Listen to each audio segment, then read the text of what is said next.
नमस्कार साथियों, जोगटा अकेडमी के यूट्यूब चैनल में आप सभी का बहुत बहुत स्वागत। मैं आशा करता हूँ कि you all are doing well. जैसे कि आपको पता है, हम अपनी एज सीरीज़ को लॉन्च करते हुए आपके साथ साथ तैयारी करने की कोशिश कर रहे हैं, आपको अपने साथ तैयारी करवाने की कोशिश कर रहे हैं। आई एम वेरी श्योर कि एज सीरीज़ से आपको डेफिनेटली बेनिफिट मिल रहा होगा। तो एज सीरीज़ में हम बहुत वैरायटी ऑफ टॉपिक्स को कवर कर रहे हैं।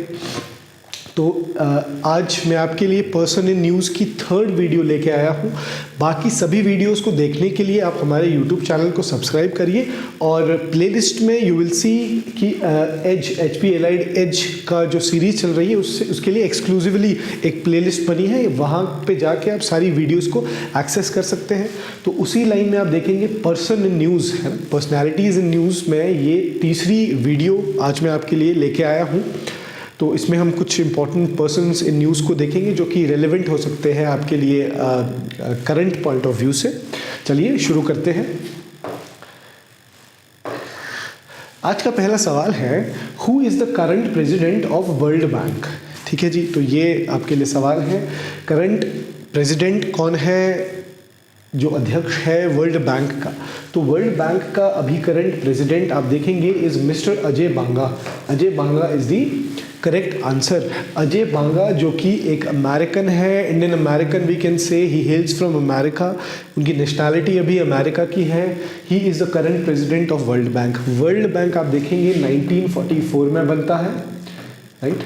Just a quick glimpse about the World Bank. World Bank 1944 में बनता है ब्रेटन वुड कॉन्फ्रेंस से, ब्रेटन वुड कॉन्फ्रेंस से।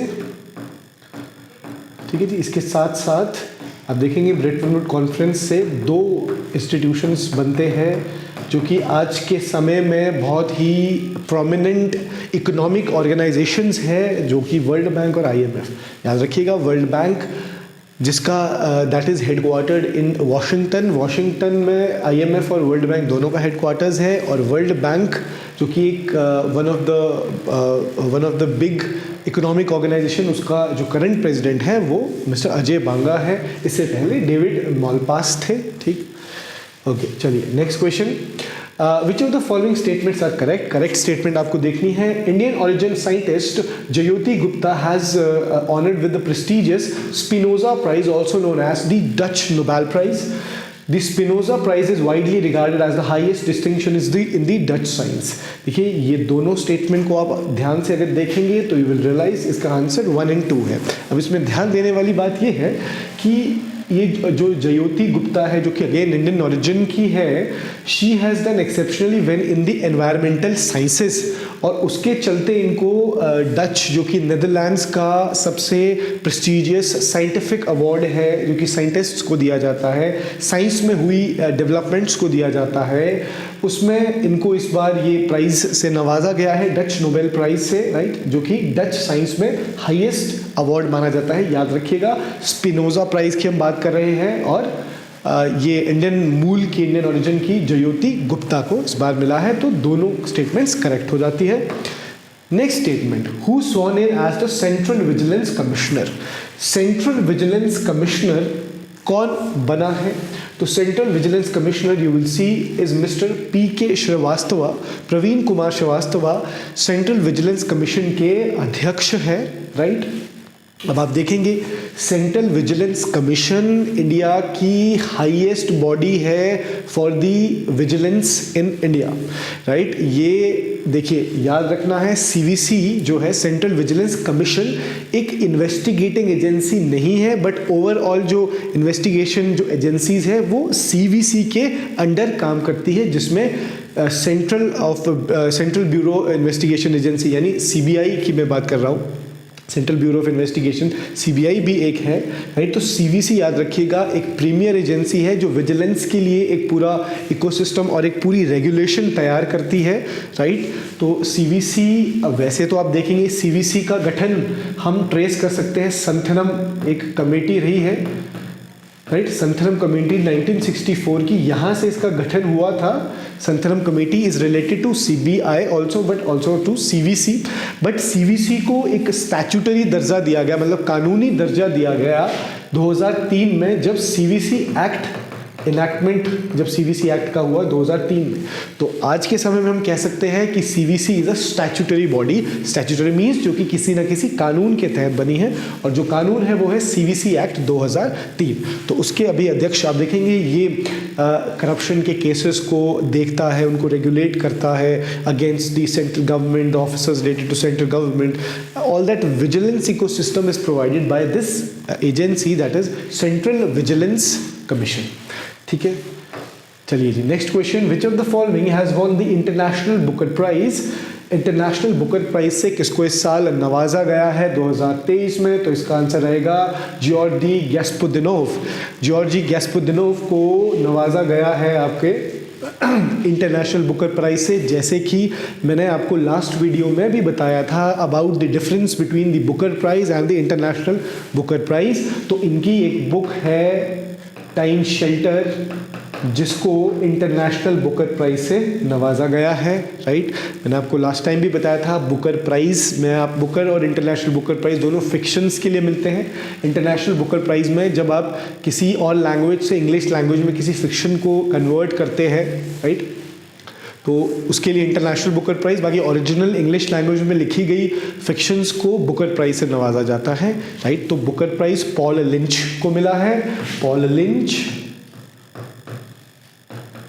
राइट। ठीक है जी, प्रॉफिट सॉन्ग है जो इनकी बुक थी। और जॉर्जी गैस्पुदिनोव को नवाजा गया है इंटरनेशनल बुकर प्राइज से, उनकी बुक है टाइम शेल्टर। चलिए नेक्स्ट क्वेश्चन देखते हैं, who has been awarded as with the prestigious PEN Pinter Prize. PEN Pinter Prize एक बहुत ही प्रेस्टिजियस अवार्ड माना जाता है। हमें देखना है कि किसको इस बार नवाजा गया है पेन पिंटर प्राइज से। तो आपका आंसर है माइकल रॉसन। माइकल रॉसन, देखिए ये बहुत ही इंपॉर्टेंट प्राइज है। देखिए ये जो प्राइज़ है ये दिया जाता है यूके के राइटर्स को जो बिलोंग करते हैं, आयरलैंड के राइटर्स को, या फिर कॉमनवेल्थ जो कंट्रीज़ है, जो 54 के आसपास जो कंट्रीज़ है कॉमनवेल्थ, जो कभी ना कभी इंग्लैंड की कॉलोनी रही है, उनके जो राइटर्स हैं उनके लिटरेरी वर्क को देखिए ध्यान देना है। Booker Prize, Man Booker Prize में प्राइज़ जो दिया जाता है फिक्शन के अकॉर्डिंग दिया जाता है, जो कहानियाँ लिखी जाती है।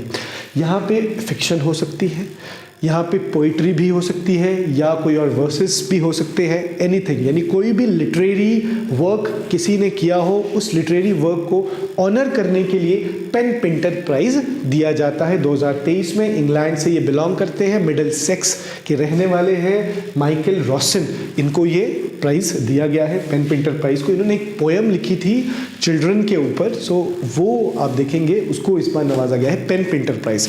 याद रखिएगा PEN Pinter Prize is related to your literature. Okay, done. Now coming on to the next question. Name the Asia's first women loco pilot who became the first female to operate the newly introduced semi-high-speed Vande Bharat Express train on March 13 between Solapur station and Chhatrapati Shivaji Maharaja terminus, जो कि मुंबई में है। ये आप देख पा रहे हैं, ये एक महिला लोको पायलट है जिन्होंने पहली बार वंदे भारत जो ट्रेन है उसको चलाया है। एशिया की फर्स्ट विमेन लोको पायलट है। इनका नाम आप देखेंगे सुरेखा यादव है। अब just to talk about your Vande Bharat express, आप देखेंगे वंदे भारत एक्सप्रेस इंडिया की अपनी इंडिजीनियस यानी भारत में ही बनी हुई एक सेमी स्पीड आप कह सकते हैं, not high speed but semi high speed, you can से सेमी हाई स्पीड एक ट्रेन है वंदे भारत एक्सप्रेस। इंडिया में अभी तक जितनी भी ट्रेन्स अपनी इंडिजीनियस है उसमें सबसे तेज़ चलने वाली ट्रेन है। इसको ट्रेन 18 भी कहा जाता है। ट्रेन 18 इसका पहले नाम हुआ करता था, राइट। पहली बार वंदे भारत एक्सप्रेस जो चली थी 2019 में ये स्टार्ट किया गया था, और पहली ट्रेन आपकी दिल्ली से दिल्ली टू वाराणसी देखने को हमको मिली थी। उसके बाद से बहुत से ऐसे रूट्स हैं जिन पे वंदे भारत एक्सप्रेस अभी रन हो रही है। तो ये इंडिया की अपनी स्वदेशी सेमी हाई स्पीड जो ट्रेन है वो है। तो याद रखिएगा सुरेखा यादव इसका आंसर है। चलिए नेक्स्ट क्वेश्चन देखते हैं, which of the following took charge as Karnataka's new chief minister on May 20, 2023।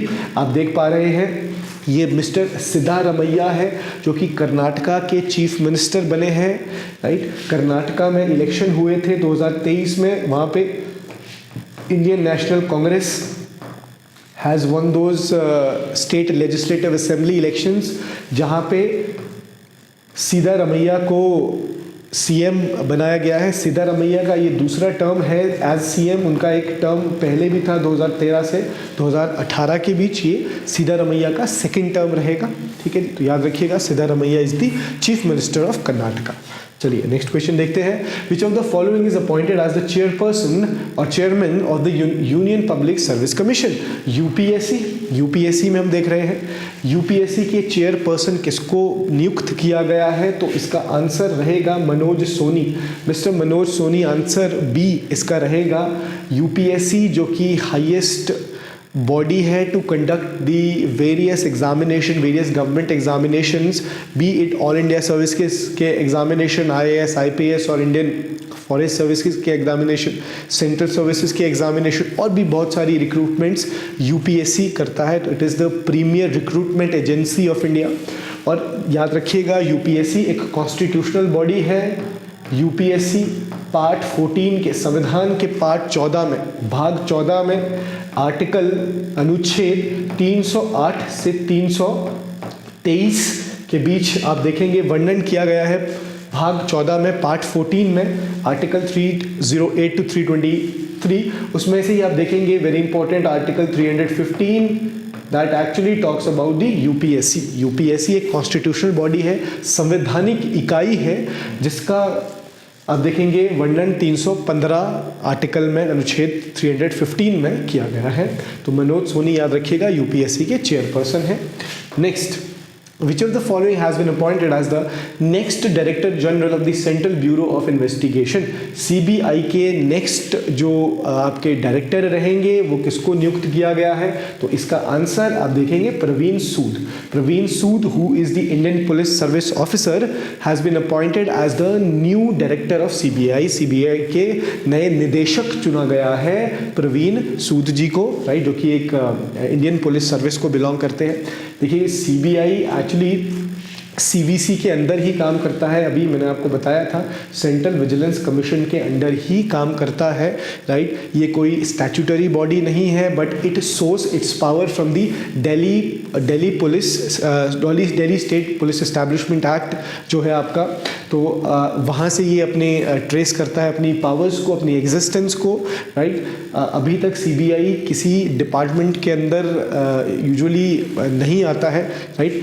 CBI वैसे तो आप देखेंगे सीवीसी के अंडर ही काम करता है और सीवीसी अपने आप में किसी भी डिपार्टमेंट या मिनिस्ट्री के अंडर नहीं आता। CBI comes under the CVC, right. तो देखिए there has been a problem, CBI की जो डायरेक्टर या जो दूसरे इसमें सीट्स होती है, राइट, दूसरे ऑफिस बियरर्स जो सीबीआई के रहते हैं उसको लेके हमेशा से सवालिया निशान रहा है कि भाई CBI is actually the agency which is going to investigate the corruption, various cases, economic offenses है, corruption के cases है, बहुत सारे जो cases इस तरीके के हैं उनको इन्वेस्टिगेट करने का काम सीबीआई का होता है। अब वो ट्रांसपेरेंट है कि नहीं, उसकी ट्रांसपेरेंसी पे हमेशा सवालिया निशान लगा रहता है और उसमें से एक सवालिया निशान लगा रहता है कि the way the director of the CBI is actually appointed it is arbitrary, right.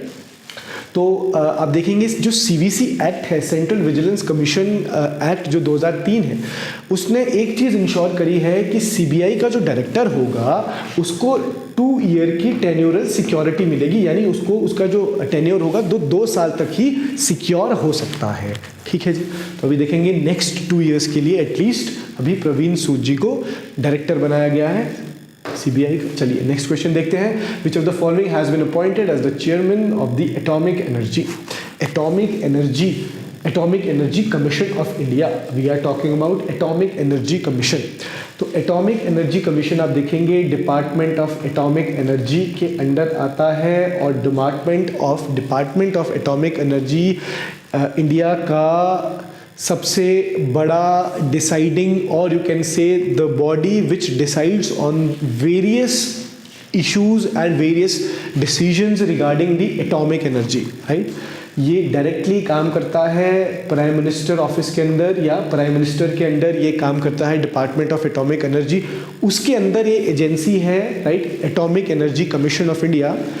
Right. तो उसके चेयरपर्सन अभी कौन बने हैं, सवाल ये है। तो आप देख पा रहे हैं he is mister AK Mohanty, Ajit Kumar Mohanty, जो कि पहले आप देख पा रहे हैं Bhabha atomic research centre bark, उसके भी चेयरमैन हुआ करते थे, याद रखिएगा। और एक चीज़ याद रखनी है, atomic energy commission of India के पहले जो डायरेक्टर थे या चेयरमैन थे वो थे आपके होमी भाभा, जिनके नाम पे ये भाभा एटॉमिक रिसर्च सेंटर भी बना है, राइट। तो atomic energy commission which comes under the department of atomic energy, which again comes under the direct PMO या प्राइम मिनिस्टर ऑफिस। चलिए, अजीत कुमार मोहंती। चलिए नेक्स्ट क्वेश्चन देखते हैं। Which of the following has been appointed as the new CEO of Twitter. Twitter की new CEO कौन बनी है, आप देख पा रहे हैं। तो ये है लिंडा यकारिनो। लिंडा यकारिनो को ट्विटर का CEO बनाया गया है। अब ट्विटर आप देखेंगे एक्स कॉरपोरेशन के नाम से अब रीनेम हो गया है, राइट। जो कि एक्स कॉरपोरेशन के जो मालिक है वो आपके एलॉन मस्क है, जो स्पेस एक्स के भी मालिक है। तो ट्विटर का अभी CEO बनाया गया है, याद रखिएगा, लिंडा यकारिनो को। और ठीक है जी, ट्विटर का जो हेडक्वार्टर है वो सैन फ्रांसिस्को कैलिफोर्निया में स्थित है, ठीक है। चलिए नेक्स्ट क्वेश्चन देखते हैं। Who scaled Mount Everest for a record 28th time on May 23rd, beating his own record with the highest number of ascents on the world's highest peak? Mount Everest जो कि दुनिया की सबसे ऊंची चोटी है, राइट, जिसकी हाइट आप देख सकते हैं 48 मीटर्स है। तो इसको हाईएस्ट आप देखेंगे हाईएस्ट टाइम्स स्केल किया गया है, राइट। एक व्यक्ति है, राइट, 28th टाइम जिन्होंने अपना ही रिकॉर्ड तोड़ा है। मतलब इससे पहले भी ये 27 बार स्केल कर चुके हैं माउंट एवरेस्ट को, राइट। तो इस बार उन्होंने 28th टाइम किया है, अपना ही रिकॉर्ड ब्रेक किया है। He is none other than your Kami Rita Sherpa, who hails from Nepal, right. ये 52 ईयर ओल्ड शेरपा है जो नेपाल को बिलोंग करते हैं। पहली बार इन्होंने अपने फादर के साथ 1994 में स्केल किया था माउंट एवरेस्ट को। आप देख सकते हैं कि अब ये उसके बाद से हर साल, ऑलमोस्ट हर साल उन्होंने 2 टाइम्स माउंट एवरेस्ट को स्केल किया है। Now he is 52, you can see, ठीक है। तो याद रखिएगा कामी रीता शेरपा, राइट। और इसमें जैसे आप देख सकते हैं माउंट एवरेस्ट को लेकर बहुत सी चीज़ें हैं, राइट। जैसे इंडिया की फर्स्ट वीमेन आपकी बिचेंद्री पाल रही है, राइट। उसके बाद एक डिक्की डोलमा जिनका ताल्लुकात कुल्लू से है, हिमाचल से है, डिक्की डोलमा जी, वो फर्स्ट यंगेस्ट वुमेन बनी थी या यंगेस्ट वुमेन जो माउंट एवरेस्ट को स्केल की थी इंडिया की। I think she was 19 years of age, है ना। तो वो फर्स्ट यंगेस्ट वुमेन बनी थी। 1993 में उन्होंने ये किया था, Dicky Dolma, who is from Kullu. चलिए जी देखते हैं। Which of the following has been appointed as the deputy governor of RBI for a period of 3 years? तो deputy governor reserve Bank of India के, राइट। तो आप देखेंगे जो रिजर्व बैंक ऑफ इंडिया है, जो कि सबसे बड़ा बैंक इंडिया का है, and it is known as the central bank of India, जिसका गठन 1935 1 अप्रैल 1935 को हुआ था, again under the RBI act of 1934। तो RBI में आप देखते हैं एक गवर्नर होते हैं और 4 आपके डेप्यूटी गवर्नर्स RBI में रहते हैं। तो गवर्नर अभी आप देखते हैं इज मिस्टर शक्तिकांत दास, और अभी डिप्यूटी गवर्नर 4 जैसे मैंने आपको बताया, जिसमें से एक अभी नियुक्त किया गया है बहुत ही रिसेंटली, वो है आपके जे स्वामीनाथन, जो कि रिसेंटली डेप्यूटी गवर्नर जिनको चुना गया है RBI का। इसके अलावा आप याद रख सकते हैं एक MD पात्रा, माइकल पात्रा, एक राजेश्वर राव, और एक आपके थर्ड आपके रहेंगे Ravi Shankar, and fourth is your J Swaminathan. ये अभी 4 आपके डेप्यूटी गवर्नर है रिजर्व बैंक ऑफ इंडिया के। रिजर्व बैंक ऑफ इंडिया का हेडक्वार्टर्स मुंबई में है, राइट। चलिए आगे देखते हैं। नेक्स्ट क्वेश्चन इज, ये आपके पास लिस्ट दी है, लिस्ट 1 को लिस्ट 2 से मैच करेंगे, राइट। हम देखेंगे कुछ रिनाउंड ऑथर्स को और उनकी जो कंट्रीब्यूशन है लिटरेचर में, यानी उनकी बुक्स, राइट, उनकी रचनाओं को देखेंगे। जैसे आप देख सकते हैं रस्किन बॉन्ड, तो इसका देखिए रस्किन बॉन्ड की यहाँ पे जो बुक है वो है गोल्डन ईयर्स। फिर देखेंगे कस्तूरी रे ने हमारी जो राष्ट्रपति है द्रौपदी मुर्मू, उनकी जीवन पे एक किताब को लिखा है। और फिर नीरजा चौधरी जिन्होंने हाउ पीएम डिसाइड, बड़ी ही फेमस ये रचना है, right, how PM decides, right. और टीएन शेषन जो थ्रू द ब्रोकन ग्लास जो एक ऑटोबायोग्राफी है मिस्टर टीएन शेषन की। अब देखेंगे just a quick glimpse about these renowned authors. Ruskin bond जिनका ताल्लुकात हिमाचल से भी है, वो कसौली में पैदा हुए थे, राइट, जो कि पंजाब प्रोविंस में उस समय पे आती थी। रस्किन बॉन्ड जिनका कसौली में है, फ़िलहाल वो एक अपनी अडॉप्टेड फैमिली के साथ आजकल मसूरी उत्तराखंड में रहते हैं। तो रस्किन बॉन्ड की बहुत सी आप देखेंगे बहुत सी रचनाएं हैं, the room on the roof top, the blue umbrella, है ना, और जिसमें गोल्डन ईयर्स है ना। तो he is a very renowned author Ruskin bond. फिर कस्तूरी रेखा आप देखेंगे ये द्रौपदी मुर्मू जी के जीवन पे ये आधारित है। फिर PM decides, how PM decide, Neerja Chaudhary ji. फिर आप देखेंगे TN Seshan, right. TN Seshan एक ऐसे व्यक्तित्व रहा है जिनको क्रूसेडर कहा जाता है, क्रूसेडर ऑफ द करप्शन। क्यों? आप देखेंगे टीएन शेषन साहब 1990 से 1996 के बीच भारत में चीफ इलेक्शन कमिश्नर के पद पे रहे, right. He was the chief election commissioner from 1990 to 1996 and he is known to have lots of electoral reforms. Elections atmosphere या इलेक्शन एनवायरनमेंट को लेके हमारे देश में क्या क्या रिफॉर्म्स लाए जा सकते हैं, क्या क्या प्रॉब्लम्स है, उसको आइडेंटिफाई, उसको हाईलाइट और रेकमेंड किए थे। बहुत सारी जो सुधार है वो लाए जा सकते हैं हमारे जो इलेक्शन सिस्टम है उसमें। सो टीएन शेषन एक बहुत ही रिनाउंड एक व्यक्ति रहे हैं इंडिया में, right. He was the chief election commissioner, right. तो 1990 से 1996 उन्होंने हमारे इलेक्शन सिस्टम में लगभग 150 मॉल प्रैक्टिसेस जो चल रही है, राइट, जो सही नहीं है हमारे इलेक्टोरल सिस्टम में, उसके बारे में बताया था, राइट। और इनफैक्ट 1997 में वो आर के नारायण के खिलाफ प्रेसिडेंट का इलेक्शन भी हार गए थे, right. So he is a very renowned personality. तो उनकी अपनी एक ऑटोबायोग्राफी है through the broken glass, right. तो ये थे आज के सवाल पर्सन इन न्यूज़ के। आई होप इस तरीके का ये जो प्लेटफॉर्म है और ये जो इनिशिएटिव हमने शुरू किया है ये आपको कहीं ना कहीं हेल्प कर रहा होगा। सो हमारे साथ जुड़िए और हमारे साथ अपनी तैयारी को एक सही राह दीजिए, राइट। आगे भी आप हमारे साथ बने रहिए, आगे भी वीडियोज़ आती रहेगी continuously, right. Thank you so much, धन्यवाद, टेक केयर।